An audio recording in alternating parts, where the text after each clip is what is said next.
इस मूवी में हम देखते हैं कि एक मछुआरे को अपने जाल में एक जलपरी मिलती है जो उसके लिए काफी लकी साबित होता है। उस जलपरी की वजह से उस मछुआरे की जिंदगी बदल जाती है, लेकिन जब उस मछुआरे को उसकी असलियत का पता चलता है तब वह शॉक्ड हो जाता है। इस मूवी का नाम है ओडाइन। तो चलिए शुरू करते हैं। एक मछुआरा जिसका नाम है सर्कस, जो अपना जाल पानी में डालता है, अचानक से जब वो जाल खींचता है वह समझ नहीं पाता। फिर उसे एहसास होता है कि उसने एक औरत को पकड़ लिया है। ध्यान से देखने पर पता चलता है कि वह औरत अब भी जिंदा है। वो उसे जाल से बाहर निकालता है और उसे होश में लाने के लिए मुंह से सांस देता है। फिर वो उसकी मदद करने की कोशिश करता है ताकि उसके फेफड़े से सारा पानी निकल जाए। लड़की को इस बात का यकीन नहीं कर पाती कि वो अब भी जिंदा है। वो कहती है कि उसका दिमाग समझ रहा था कि वो मर चुकी है। सर्कस उसे एक कंबल देता है और कहता है कि उसे अस्पताल जाना होगा, लेकिन वो अस्पताल जाने के लिए तैयार नहीं होती। वो कहती है कि वो ठीक है। सर्कस जोर देता है कि इतने बड़े हादसे के बाद उसे डॉक्टर को दिखाना चाहिए, लेकिन वो बार बार मना कर देती है। तभी एक नाव पास से गुजर रही थी, तो वो जल से अपने आप को छिपा लेती है ताकि कोई उसे ना देख सके। सर्कस उसे उसका नाम पूछता है, लेकिन वो कहती है कि उसे याद नहीं। सर्कस को लगता है कि शायद उसके सर पर चोट लगी होगी, इसलिए वो सारा का सारा चीज भूल चुकी है जिसे उसकी याददाश्त नहीं रहा होगा। वह उसे समझाता है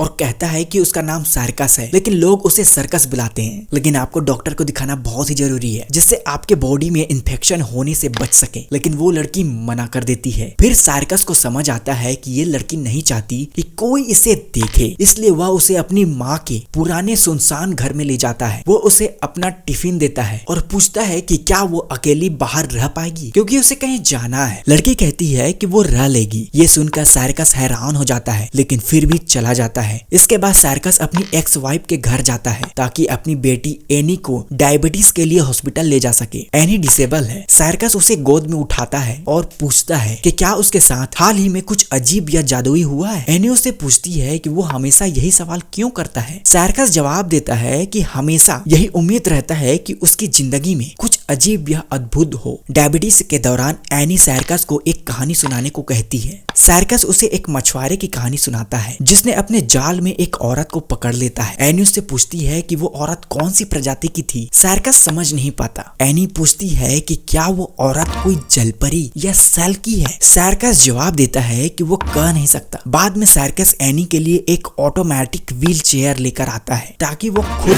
घूम सके। वो उसे घर छोड़ने जाता है जहाँ उसकी एक्स वाइफ बताती है कि एनी को किडनी ट्रांसप्लांट की जरूरत है, लेकिन डॉक्टर को अब तक कोई सही डोनर नहीं मिला है। इसके बाद सर्कस वापस उस रहस्यमयी औरत के पास चला जाता है और देखकर चौंक जाता है कि वो अब भी वही है। वो पूछती है कि उसे इतना आश्चर्य क्यों हो रहा है। सर्कस कहता है उसने बस सपना देखा था। वो अपनी नाव को मछली पकड़ने के लिए तैयार करता है और औरत पूछती है कि क्या वो उसके साथ जा सकती है। सर्कस कहता है कि मछली पकड़ने के नाव पर औरतों का जाना अशुभ माना जाता है, लेकिन फिर वो अपना मन बदल लेता है और उसे अपने साथ ले जाता है। सर्कस हमेशा की तरह मछली पकड़ने में संघर्ष कर रहा होता है। वो औरत से पूछता है कि क्या अब उसे अपना नाम याद है। वो कहती है कि वो उसे ओडाइन बुला सकता है। सर्कस पूछता है कि इसका मतलब क्या है। वो जवाब देती है कि ये एक औरत का नाम है जो समंदर से आई थी। फिर वो एक अनजान भाषा में एक खूबसूरत गाना गाने लगती है। जैसे वो गाना गाने लगती है, सर्कस अपना जाल खींचता है और देखता है कि इस बार उसने एक लॉबस्टर पकड़ लिया है। उसे ये अजीब लगता है। वो फिर से एक और जाल पानी में डालता है। फिर वो ओडाइन से गाने के लिए कहता है। जैसे वो गाना गाती है, वो जाल पानी में फेंकता है और जब वो निकालता है तो उसमें कई लॉबस्टर फंसे हुए होते हैं। उसे समझ आता है कि वो उसके लिए लकी साबित होती है। वो उसे लॉबस्टर के पंजे बांधना सिखाता है। वो पूछती है कि क्या उसे हमेशा इतने लॉबस्टर मिलते हैं। वो जवाब देता है कि ऐसा बहुत कम होता है। फिर सर्कस कहता है कि अब वो इन्हें बेचना शहर जाएगा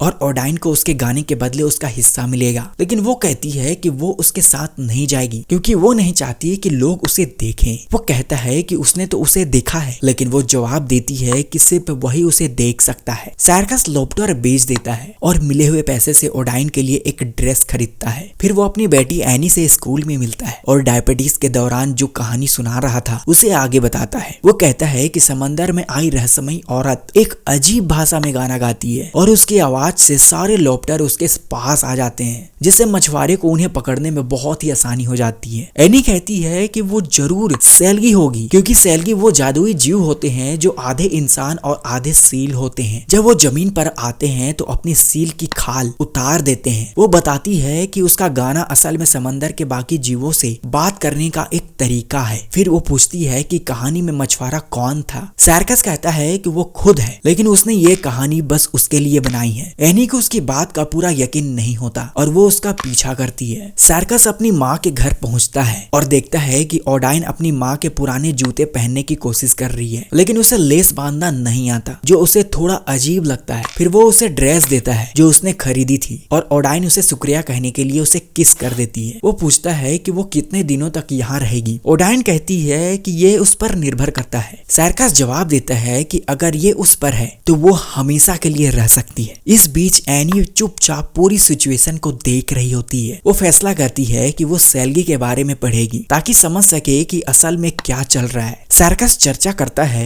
कन्फेशन के लिए। वो फादर को बताता है कि वो एक शराबी था, लेकिन 2 साल से अब तक एक भी ड्रॉप नहीं पी, जबकि उसकी एक्स वाइफ अभी पीती है। वो बताता है वो चाहता है कि अपनी बेटी को उसकी कस्टडी से निकाल सके। वो फादर को ओडाइन के बारे में भी बताता है। फादर और सवाल करता है, लेकिन सर्कस ने ये नहीं बताता कि वो उन्हें कहाँ रखा है। दूसरी तरफ ओडाइन पानी में तैरने के लिए चली जाती है। जब वो पानी से बाहर आती है तो एनी वहीं खड़ी होती है। एनी कहती है कि उसे पता था उसके डैड ने ये कहानी खुद से नहीं बनाई और ओडाइन सच में एक सेल्गी है। ओडाइन को समझ आता है कि एनी सर्कस की बेटी है। एनी ओडाइन से पूछती है कि क्या उसके पास जादुई ताकतें हैं और क्या वो उसे ठीक कर सकती है। ओडाइन से पूछती है कि उसे क्या हुआ है, तो एनी बताती है कि उसके किडनी फेलियर है। एनी नोटिस करती है कि ओडाइन को ठंडी लग रही है और ओडाइन कहती है कि ऐसा इसलिए क्योंकि सेल्गी की असली घर पानी के अंदर होता है। ओडाइन कहती है कि उसे समझ नहीं आ रहा है कि एनी क्या कह रही है, लेकिन एनी जवाब देती है कि उसने पूरी रिसर्च कर ली है, इसलिए दोनों को अब एक दूसरे से झूठ नहीं बोलना चाहिए। एनी बताती है कि सेल्गी 7 साल तक जमीन पर रह सकती है, लेकिन इसके लिए उन्हें अपनी सील की खाल को जमीन में छुपाना पड़ेगा और इस दौरान 7 आंसू बहाएगी। अगर ऐसा होता है तो वो किसी इंसान के साथ खुशी पा सकती है। एनी वहां से जाने लगती है और ओडाइन उसे गले लगाती है और कहती है कि उसे फिर से मिलने का इंतजार रहेगा। एनी नोटिस करती है कि उसके गाल गीली है, यानी ओडाइन ने पहले ही अपने 7 आंसुओं से एक रो दिया है। इसी बीच सर्कस लाइब्रेरी जाता है सेल्गी की किताबें लेने के लिए, लेकिन उसे पता चलता है कि एनी ने पहले ही सारी बुक्स इशू करवा ली है। सर्कस ओडाइन को फिर से मछलियां पकड़ने ले जाने का ऑफर देता है। ओडाइन फिर से कहती है कि वो तभी चलेगी जब सर्कस प्रॉमिस करेगा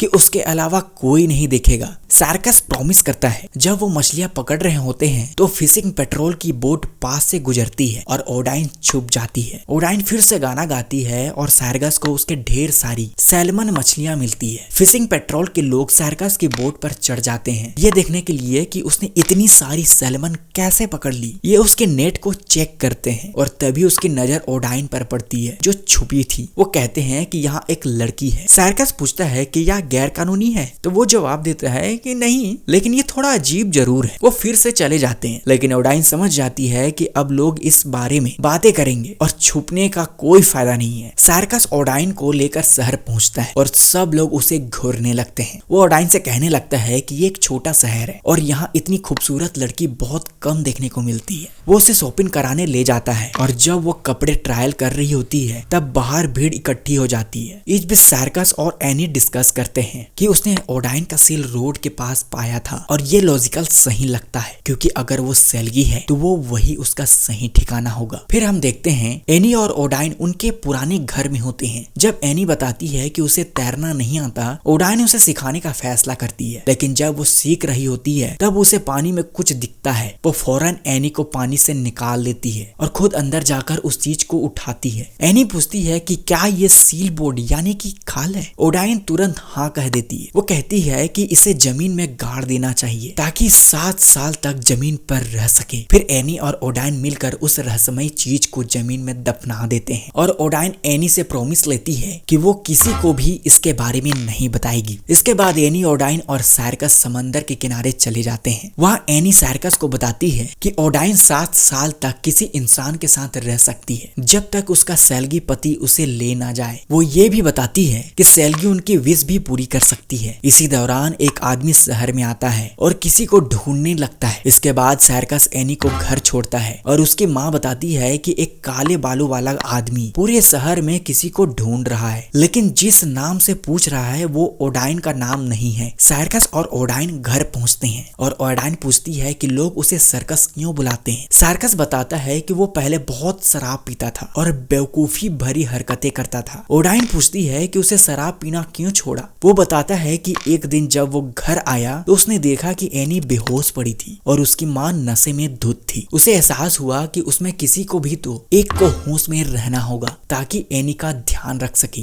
इसलिए उसने शराब छोड़ दी। लेकिन उसकी बीवी ने उसे घर से निकाल दिया। वो सिर्फ एक मामूली मछुआरा था, इसलिए सरकार ने एनी की कस्टडी उसकी माँ को दे दी। इस दुख भरी कहानी के बाद दोनों के बीच नजदीकियां बढ़ जाती है और दोनों इंटीमेट हो जाते हैं। इसके बाद सार्कस उस चर्च में फिर से कन्फेशन के लिए जाता है। वो फादर को बताता है कि ओडाइन उसके लिए लकी साबित हो रही है, लेकिन उसे चिंता है कि उसका अंजाम या तो बहुत अच्छा होगा या तो बहुत ही बुरा। चर्च के बाहर वही काले बालों वाला आदमी उसका इंतजार कर रहा होता है। वो सार्कस से क्यूट से पूछता है कि उसने उस लड़की को क्या नाम दिया जिसे उसने समंदर से निकाला था। सार्कस जवाब देने से मना कर देता है। इधर ओडाइन सो रही होती है। जब उसे बाहर की हेडलाइट की रोशनी दिखाई देती है उसे समझ आ जाता है कि वो काले बालों वाला आदमी है और वो फौरन छुप जाती है। उधर सार्कस एनी को उसके डायबिटीज अपॉइंटमेंट से घर छोड़ने जाता है, लेकिन घर बंद होता है। चाबियां उसकी एक्स वाइफ के पास होती है जो इस समय किसी बार में होती है। सार्कस के पास कोई भी ऑप्शन नहीं बचता, इसलिए उसे एनी को उसके पास ही छोड़ना पड़ता है, जबकि वो ऐसा बिल्कुल भी नहीं चाहता। सार्कस उधर घर पहुंचता है और देखता है कि पूरा घर बर्बाद हो चुका है। वो फौरन ओडाइन के लिए परेशान हो जाता है और उसे ढूंढने निकलता है। उसे ओडाइन छुपी हुई मिलती है और वो पूछता है कि क्या हुआ। ओडाइन बताती है कि वही सेल्गी पति आ गया है जिसके बारे में एनी ने बताया था और वो उसे वापस ले जाने के लिए आया है। सार्कस मजाक में कहता है कि ओडाइन सच में विश पूरी कर सकती है। वो विश मान ले कि वो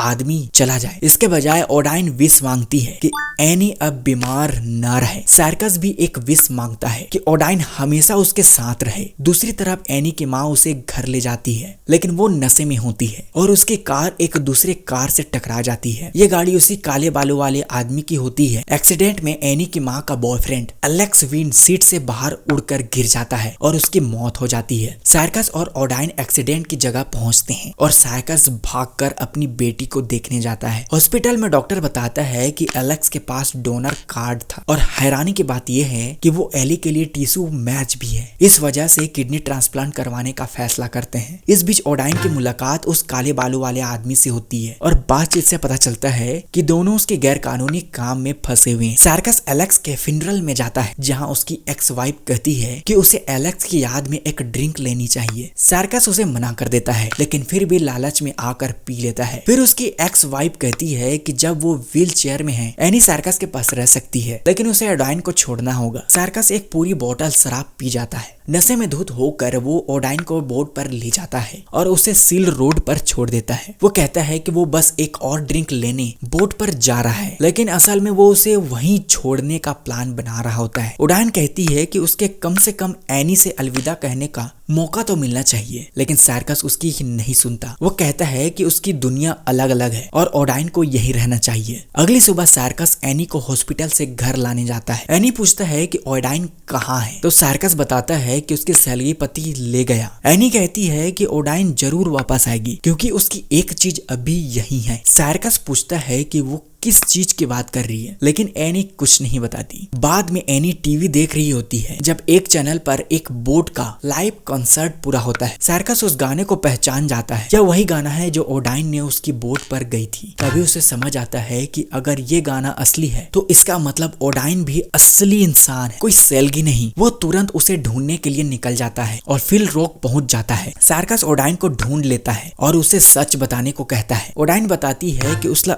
असली नाम जुआना है और वो रोमानिया से है। असल में वो और काले बाल वाला आदमी ब्लाद एक ड्रग स्मगलिंग से फंसे हुए थे। जब उन्हें असलियत कोस्ट गार्डन ने पकड़ लिया तो लादी ने उसे जबरदस्ती ड्रग लेकर समंदर से कूदने को कहा। वो बहुत अच्छी स्विमर थी, लेकिन आयरिश लहरों ने उसे डुबा दिया। तभी सार्कस ने उसे बचाया था। इसके बाद सार्कस और जुवाना घर पहुंचते हैं, लेकिन वहाँ लादिक पहले से मौजूद था। लादिक और उसका एक साथी सार्कस और एनी को धमकाते हैं, अगर जुआना उन्हें ड्रग्स का सही ठिकाना नहीं बताती तो वो उसे मार देंगे। जुआना उन्हें वहाँ से ले जाती है जहाँ उन्हें ड्रग छुपाए थे, लेकिन वो वहाँ से गायब होते हैं। तभी एनी बताती है कि उन्हें सील कोट यानी कि पैकेट हटा दिया था, क्योंकि वो नहीं चाहती थी कि कोई उसे ढूंढ ले, क्योंकि तब ओडाइन यही जुआना को यहाँ से जाना पड़ा। जुआना वादा करती है अगर एनी उसे सही जगह बता दे तो वो हमेशा यहीं रहेगी। एनी बताती है कि उन्हें उसे लोफ्टर बोर्ड में छुपाया था। सभी बोट पर जाते हैं और जैसे ही लादिक लोफ्टर पॉन्ड निकालता है, जुआना चालाकी से रस्सी खींचकर लादिक और उसे साथी को पानी में गिरा देती है। वो दोनों तैरना नहीं जानते और डूबकर मर जाते हैं। बाद में पुलिस आती है और जुआना को हिरासत में ले लेती है, जबकि सार्कस और एनी घर चले जाते हैं। इसके बाद सार्कस फिर से चर्च में जाकर कन्फेशन करता है। वो बताता है कि जुआना अगले हफ्ते जज के सामने पेश होगी, क्योंकि वो इस देश का नागरिक नहीं है। उसे डिपोर्ट किया जाएगा, लेकिन अगर वो यहाँ की नागरिक बन जाए तो उसे यहाँ रहने दिया जाएगा और इसके लिए उसे किसी से शादी करनी होगी। फादर मुस्कुराते हैं और कहते हैं तो अब सवाल ये है कि उससे शादी कौन करेगा। अगले सीन में एनी जुआना को वेडिंग ड्रेस पहनने में मदद कर रही होती है और सार्कस खुद एक शानदार सूट में तैयार होता है। तीनों बोट में बैठकर शादी की ओर रवाना होते हैं। पूरे गाँव में मछुआरे देखते हैं, जबकि सार्कस अपनी समुद्र की परी जैसी खूबसूरत पत्नी को किस करता है। इसी के साथ मूवी यहीं समाप्त हो जाती है। तो चलिए दोस्तों, फिर मिलते हैं नेक्स्ट वीडियो में।